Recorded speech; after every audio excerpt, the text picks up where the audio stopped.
जय श्री राम। स्वागत है आप सभी का हमारे YouTube channel Shri Ramcharitmanas with Diksha पर। पिछली वीडियो में हमने राम जी और परशुराम जी के बीच जो संवाद हुआ था उसका वर्णन किया है। आज उसी को हम आगे बढ़ाएंगे। यदि आपने चैनल को सब्सक्राइब नहीं किया है तो चैनल को सब्सक्राइब कर लीजिए और रामचरितमानस से जुड़ी सारी वीडियोस देखते रहिए। साथ ही साथ हमारे शॉर्ट्स भी देखिए और भक्ति रस में लीन रहिए। पिछली वीडियो में हमने देखा कि जब राम जी ने परशुराम जी को विप्रवर अनेकों बार कहा तो उन्हें ऐसा लगा कि वे उन्हें विप्र और ब्राह्मण समझकर उनका अपमान कर रहे हैं। तभी राम जी ने उन्हें बताया कि इस पृथ्वी पर ऐसा कोई भी नहीं है जो कि रघुवंशियों को युद्ध से भयभीत कर सके। वे इसीलिए उनका सम्मान कर रहे हैं क्योंकि वे ब्राह्मण हैं। आज उसी संवाद को हम आगे बढ़ाएंगे। चलिए आज की कथा प्रभु को स्मरण करके उन्हें प्रणाम करते हुए शुरू करते हैं। देव दनुज भूपति भट नाना, संबल अधिक हो बलवाना। जौरन हमय पचारय को, लरहि सुखेन कालुकिन हो। क्षत्रिय तनुधरि समर सकाना, कुल कलंक तेहि पावर आना। कहो सुभाव न कलहि प्रशंसी, कालहु डरहु नरन रघुवंशी। विप्रवंश कै असि प्रभुताई, अभय होई तो तुम्हें डराई। सुन मृदु गूढ़ बचन रघुपति के, उगरे पटल पर सुधर मति के। राम रमापति कर धनु लेहु, खेचहु मिटै मोर संदेहु। देत चाप आपहुँ बलि गयहु, परशुराम मन विस्मय भयहु। जाना राम प्रभाव तब पुलक प्रफुल्लित गात, जोरि पानी बोले बचन हृदय न प्रेम सम अमात। मंगल भवन अमंगल हारी, द्रबहु सुदशरथ अजर बिहारी। श्री रामचंद्र जी कहते हैं, देवता दैत्य राजा या और भी से बहुत से योद्धा, वे चाहे बल में हमारे बराबर हों चाहे अधिक बलवान हों, यदि रण में हमें कोई भी ललकारे तो हम उससे सुखपूर्वक लड़ेंगे, चाहे काल ही क्यों न हो। क्षत्रिय का शरीर धरकर जो युद्ध में डर गया, उस नीच ने अपने कुल पर कलंक लगा दिया। मैं स्वभाव से ही कहता हूँ, कुल की प्रशंसा करके नहीं, कि रघुवंशी रण में काल से भी नहीं डरते। ब्राह्मण वंश की ऐसी ही प्रभुता है कि जो आपसे डरता है वह सबसे निर्भय हो जाता है, अर्थात जो भयभीत रहता है वह भी आपसे जो भय रहित होता है वह भी ब्राह्मणों से डरता है। श्री रघुनाथ जी के कोमल और रहस्यपूर्ण वचन सुनकर परशुराम जी की बुद्धि के पर्दे खुल गए। परशुराम जी ने कहा, हे राम, हे लक्ष्मीपति, धनुष को हाथ में अथवा लक्ष्मीपति विष्णु का धनुष लीजिए और इसे खींचिए, जिससे मेरा संदेह मिट जाए। परशुराम जी धनुष देने लगे, तब वह आप ही चला गया। तब परशुराम जी के मन में बड़ा आश्चर्य हुआ। तब उन्होंने श्री राम जी का प्रभाव जाना, जिसके कारण उनका शरीर पुलकित और प्रफुल्लित हो गया। वे हाथ जोड़कर वचन बोले, प्रेम उनके हृदय में समाता न था। जय रघुवंश बनज बन भानु, गहन धनुज कुल दहन कृशानु। जय सुर विप्र धेनु हितकारी, जय मद मोह को ब्रह्महारी। विनयशील करुणा गुण सागर, जयति बचन रचना अति नागर। सेवक सुखद सुभिग सब अंगा, जय शरीर छवि कोटि अनंगा। करो काह मुख एक प्रशंसा, जय महेश मन मानस हंसा। अनुचित बाहुत कहो अज्ञाता, क्षमा क्षमा मंदिर दो भ्राता। कहे जय जय जय रघुकुल केतु, भृगुपति गए बनहि तप हेतु। अप भय कुटिल महीप डराने, जय जह तह कायर गवहीं पराने।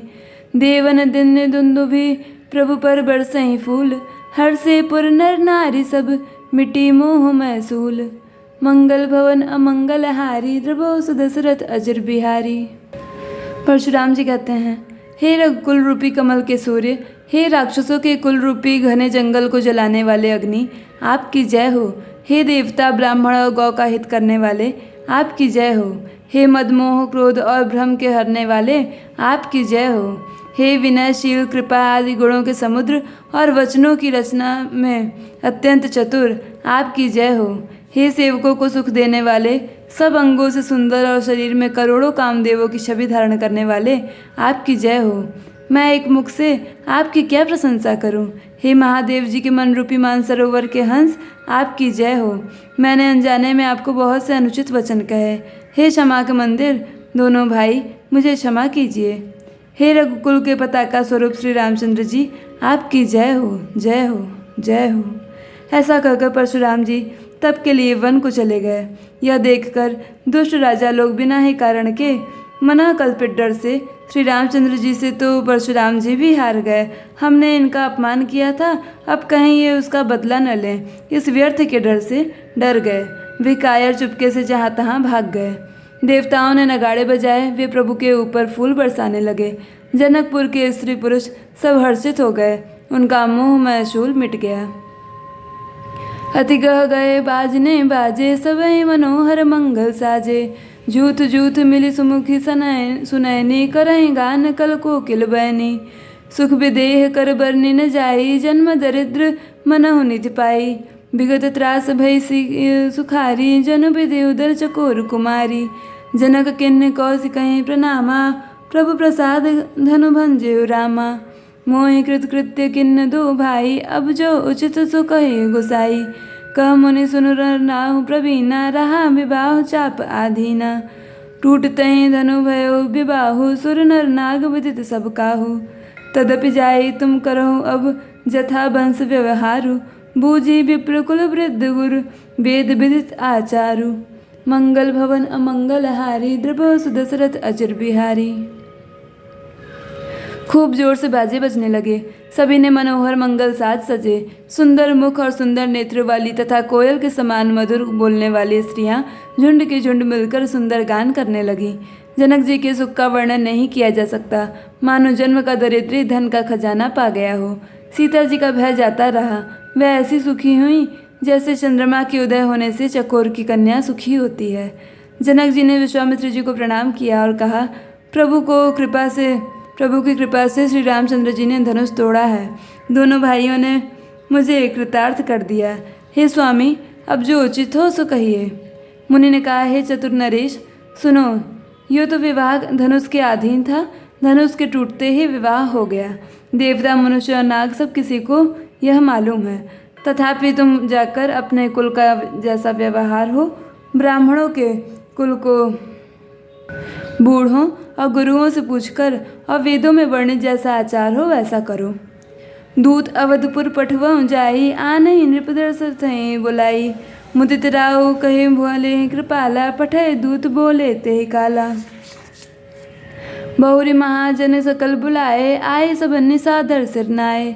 हाट बाट मंदिर सुरबासा, नगर सवार चारे उपासा। हरस चले निज निज गृह आए, पुनि परिचारक बोली पठाए। रचों विचित्र बितान बनाई, सिर धनी वचन चले सचुपाई। पठय बोली गुनि तिन्न नाना, जे बितान विधि कुशल सुजाना। विधि बंदी तिन्न किन्न अरंभा, बिरचे कनक कदल के खंबा।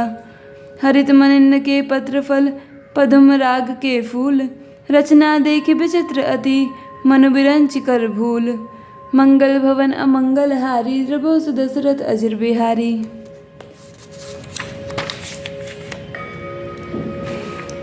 जाकर अयोध्या को दूत भेजो, जो राजा दशरथ को बुला भेजे। राजा ने प्रसन्न होकर कहा, हे कृपालु, बहुत अच्छा, और उसी समय दूतों को बुलाकर भेज दिया। फिर सब महाराजानों को बुलाया और सबने आकर राजा को आदरपूर्वक सिर नवाया। राजा ने कहा, बाजार, रास्ते, घर, देवालय और सारे नगर को चारों ओर से सजाओ। महाजन प्रसन्न होकर चले और अपने अपने घर आए। फिर राजा ने नौकरों को बुला भेजा और उन्हें आज्ञा दी कि विचित्र मंडप सजाकर तैयार करो। यह सुनकर वे सब राजा के वचन सिर पर धरकर और सुख पाकर चले। उन्होंने अनेक कारीगरों को बुला भेजा जो मंडप बनाने में कुशल और चतुर थे। उन्होंने ब्रह्मा की वंदना करके कार्य आरंभ किया और पहले सोने के केले के खंभे बनाए, हरी हरी मणियों के पत्ते और फल बनाए तथा पद्मराग मणियों के फूल बनाए। मंडप की अत्यंत विचित्र रचना देखकर ब्रह्मा का मन भी भूल गया। बेनु हरित मणिमय सब कीन्हे, सरल सपरब परहि नहीं चीन्हे। कनक कलित अहि बेल बनाई, लखी नहीं परहि सपरन सुहाई। ते के रचि पचि गंध बनाए, बीच बीच मुक्ता दाम सुहाए। मानिक मरकत कुलिस पिरोजा, चीर कोरि पचि रचे सरोजा।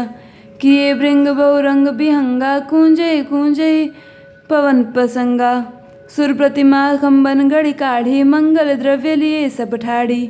चौके भांति अनेक पुराई, सिंदूर मणि में सहज सुहाई। सौरभ पल्लव सुबक सुठी, किए नील मणि कोरी। हेम बौर मरकत धवहीं, लसत पाट में डोरी। मंगल भवन अमंगल हारी, द्रबो सुदशरथ अजर बिहारी। बास सब हरी हरी मणियों के सीधे और गांठों से युक्त ऐसे बनाए जो पहचाने नहीं जाते थे। सोने की सुंदर नागबेली बनाई, जो पत्तों सहित ऐसी भली मालूम होती थी कि पहचानी नहीं जाती थी। उसी नागबेली के रचकर और पच्चीकारी करके बंधन रस्सी बनाए। बीच बीच में मोतियों की सुंदर झालरें हैं। मणिक, पन्ने, हीरे और फिरोज इन रत्नों को चीरकर, कोर कर और पच्चीकारी करके इनके कमल बनाए। भौरे और बहुत रंगों के पक्षी बनाए, जो हवा के सहारे गूंजते और गूंजते थे। खम्भों पर देवताओं की मूर्तियां गढ़कर निकाली, जो सब मंगल द्रव्य लिए खड़ी थीं। गजमुक्ताओं के सहज सुहावने अनेकों तरह के चौक पुराए। नीलमणियों को कोरकर अत्यंत सुंदर आम के पत्ते बनाए। सोने के बौर, आम के फूल और रेशम के डोरी से बंधे हुए पन्ने के बने फलों के गुच्छे सुशोभित हैं। आज की कथा में बस इतना ही। आगे की कथा अगली कड़ी में होगी। हमारे साथ जुड़े रहने के लिए यदि आपने चैनल को सब्सक्राइब नहीं किया है तो चैनल को सब्सक्राइब कर लीजिए। आप कमेंट बॉक्स में कमेंट करके भी अपने सुझाव को बता सकते हैं, और वीडियो को अगर अभी तक आपने लाइक नहीं किया है तो वीडियो को ज़रूर लाइक कर दीजिए। आप सभी का अंत तक वीडियो देखने के लिए बहुत बहुत धन्यवाद।